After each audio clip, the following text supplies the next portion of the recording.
One of the things that's so nice is you walk in here and this is just the place where you can just, boom, you can focus. When I walk up to that modeling stand and I'm gonna look out onto that desert and you can see out into that. And that's one of the things that's so great about this location is that we're surrounded by so much open country.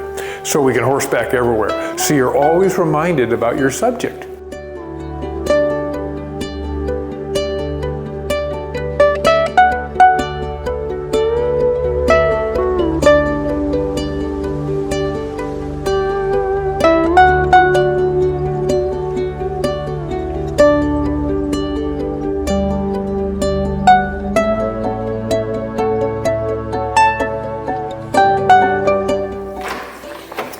Hey everybody, welcome to the studio. Come on in.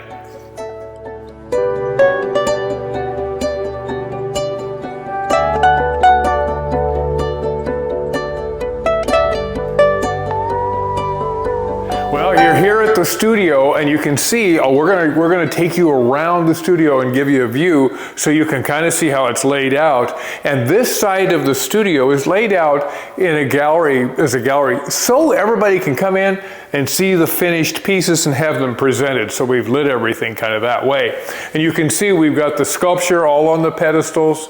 We've got paintings on the walls and hung, and this is inventory that we have here at the studio. So, and then we'll also send it off to shows and things of that nature as well.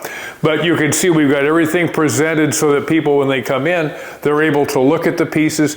And you guys know, if you've been at Celebration, you've seen any of my work, you know, most of the stuff is on turntables so that it really encourages you to be able to turn the pieces. So we place them in such a way that people can really look at them, experience them, get around the pieces in that. And we've got all different sizes. You can see everything from big stuff, like these big pieces over here, and then of course with the paintings, we've got all kinds of different sizes there. Dry points over here, and then you can come right on around, and there's, of course, it's all laid out this way.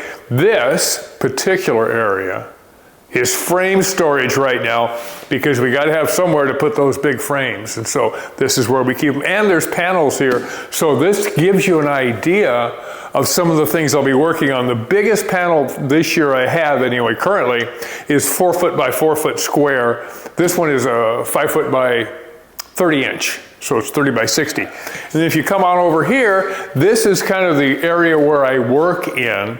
And I can put, on tabletop pieces, I can put just about any size. You can see I've got a small piece I'm working on right now, up into really large pieces. And on these pedestals, you can adjust them up and down so that you can see the right heights. That mirror right there is really important.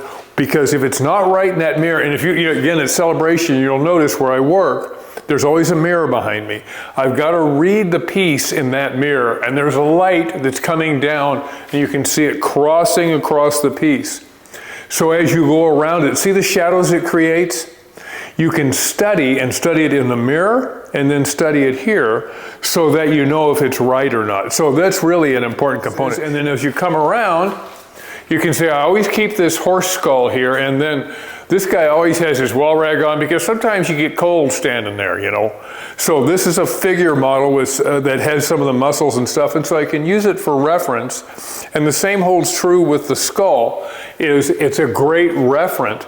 So as I'm modeling a horse's head, because if you think about it, a horse's head, you see lots of bone, you see lots of structure. Having this skull here allows me to be able to see it and to model it more appropriately. So I love having that guy there. So we've got him.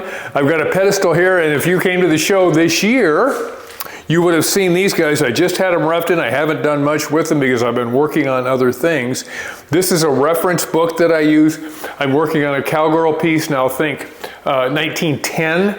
So this helps me get some of the gear in that. There's all kinds of different reference and stuff that I use. So, and then I've got another piece here. This guy's coming along. There's going to be a second figure that goes with him. I've got a buffalo back here. Here's another new piece I'm working on. It's going to be a cowgirl piece. That's the one that the book is for. I think around 1910 or so. So I've got her going. This is an empty pedestal because we've got more stuff coming. So the studio is laid out like this, so that we have a real nice working area. And again, this center section, if I want to do bigger, say life-size, figure, life-size, whatever, I can do that. It's big enough here to be able to do that. So it's laid out to be very much a working space, but try to make it comfortable so when people come in, they get to see where do you do this? What's going on around here? And they can come in and really feel comfortable and see it all. If you guys have been at Celebration, you know that I do what's called a dry point. And hardly anybody's doing dry points anymore. There's like a handful of people running around doing them. And what a dry point is a drawing on a plate. You use an etching needle and you draw on the plate. And boy, you can't make a mistake, because if you scratch that plate, you're in big trouble. So you draw on the plate, you put the image that you want on there. And then and you have to draw it in reverse, because you're going to make a print from it. So when I draw on the plate, if I'm doing a roper, I have to draw him in left-handed. You have to think about in terms of your rigging on your saddles, all these different things to make sure that everything's on the opposite side. So when you get that done, and this is a plate that you would use, and this is nickel. You can see the drawing there. Now what happens is, this is all made with the etching needle that's on there. And the ink on a dry point, you only get about 20 or so impressions from a dry point, because what holds the ink on that plate is the burr. And you're going to put ink all over it so it'll be solid, like dark or black, then you wipe the ink off, and the ink stays in the low points. And you can see a little bit of ink there, a little bit of ink there that you can see there. So the ink will stay down there, and that's what's going to make your print. And then what you do is you take this, okay, I'm going to roll this over, and you're going to take this print, and this is called a blanket. Then you take this up, and you put your print right here. You put your plate. And then you're going to take a piece of paper, that's printmaking paper, and you're going to lay it over. This is what it looks like, the paper itself. I'll show you the back of this one. The paper looks like this. It's a white paper. It's handmade. It's made just for doing prints. Then you lay that over. You wet it. Lay that over, so it's damp. Lay it over the plate here. You put your blanket over this like that.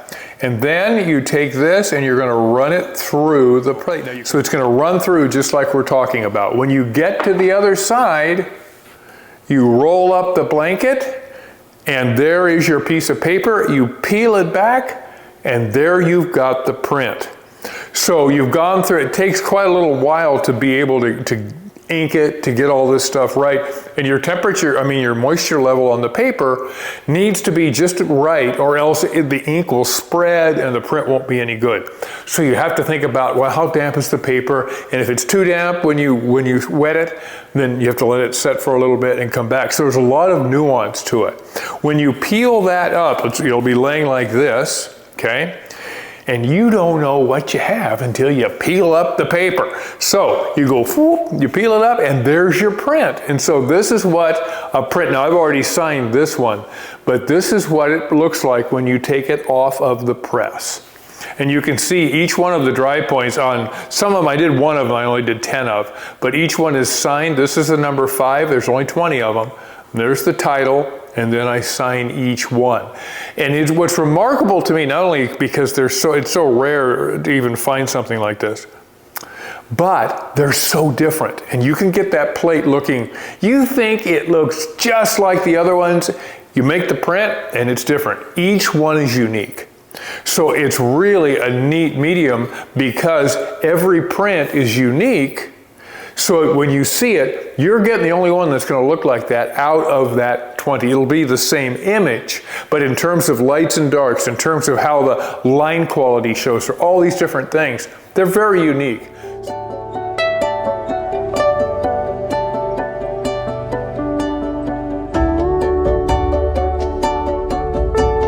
You know, when I was working ranches, I was building saddles some. I'd build saddles on the side. I'd have these little places where you would build something.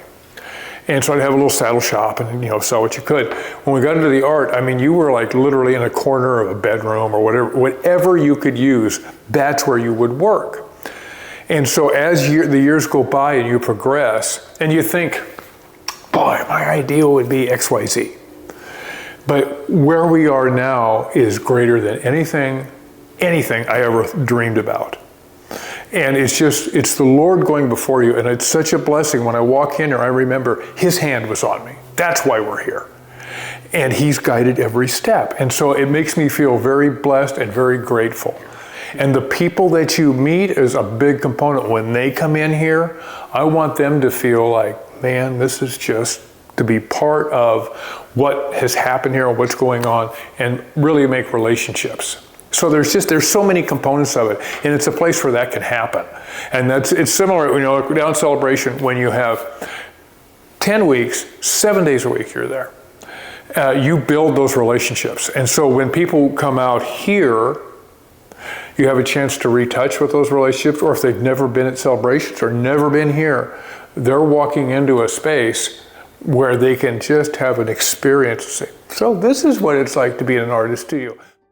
So when I come in here, this is a place you can just focus on what you're doing and really enjoy it. If you have great joy in what you're doing, it reflects in what you create.